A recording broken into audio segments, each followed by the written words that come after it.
শনিবার আয়োজন করা হয়েছিল 2025-এ জি বাংলার সোনা সংসার অ্যাওয়ার্ড।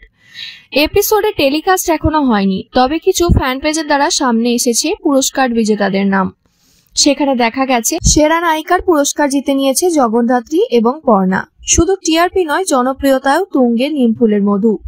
জি5-এও জনপ্রিয় মেগা হয়েছে নিমফুলের মধু। তাছাড়া প্রিয় সংসার দত্তবাড়ি, সেরা ননদ বর্ষা, সেরা যা মমিতা, সেরা দেওর অয়ন এবং সেরা খলনায়িকা ঈশা। আর সেরা নায়ক সৃজন হয়েছে নিমফুলের মধু সিরিয়াল থেকে। এছাড়াও একাধিক অ্যাওয়ার্ড জগদ্ধাত্রীর ঝুলিতেও এসেছে। পার্শ্ব চরিত্র মহিলা হয়েছেন জগদ্ধাত্রী থেকে কৌশিকী মুখার্জি, প্রিয় শাশুড়ি বৈদেহী মুখার্জি, সেরা খলনায়ক উৎসব এবং ফুলকি থেকে রুদ্র। জি5-এ পপুলার ফেস জগদ্ধাত্রী, প্রিয় জুটি জগদ্ধাত্রী স্বয়ম্ভু। এছাড়াও প্রিয় নায়িকা জগদ্ধাত্রী তো আছেই। প্রিয় বৌমা হয়েছেন কোন গোপনে মন ভেসেছে থেকে শ্যামলী।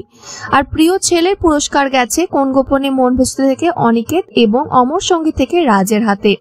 পরিণীতা নতুন সিরিয়াল হয়েও জিতে নিয়েছে বেশ কিছু পুরস্কার। প্রিয় মেয়ে পুরস্কার পেয়েছে পারুল ও মিত্তির বাড়ি থেকে জোনাকি। প্রিয় জুটি হয়েছে রায়ান পারুল। প্রিয় বর হয়েছে ফুলকি থেকে রোহিত ও মিত্তির বাড়ি থেকে ধ্রুব। প্রিয় বউ ফুলকি ও অমর সঙ্গী থেকে শ্রী। নিমফুলের মধু ঈশা ছাড়াও খলনায়িকার পুরস্কার পেয়েছেন ফুলকির শালিনী ও মিঠে ঝোড়ার নীলু। 2023, 2024, 2025 পরপর 3 বছর সেরা নায়িকার সম্মান পেলেন অঙ্কিতা মল্লিক। এবার জগদ্ধাত্রী ও পর্ণা হয়েছেন সেরা নায়িকা। এবার নিমফুলের মধুরও ঝুলি ভর্তি পুরস্কারে। 9টা অ্যাওয়ার্ড গেছে তাদের ঝুলিতে। এছাড়াও সেরা পরিবার হয়েছে ফুলকি।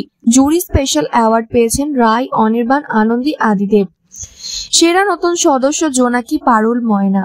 ফ্যান পেজ থেকে এমনই নাম বাইরে এসেছে। আর এদের প্রায় সবার হাতেই অ্যাওয়ার্ড দেখা গেছে। এবার টেলিকাস্টের অপেক্ষা।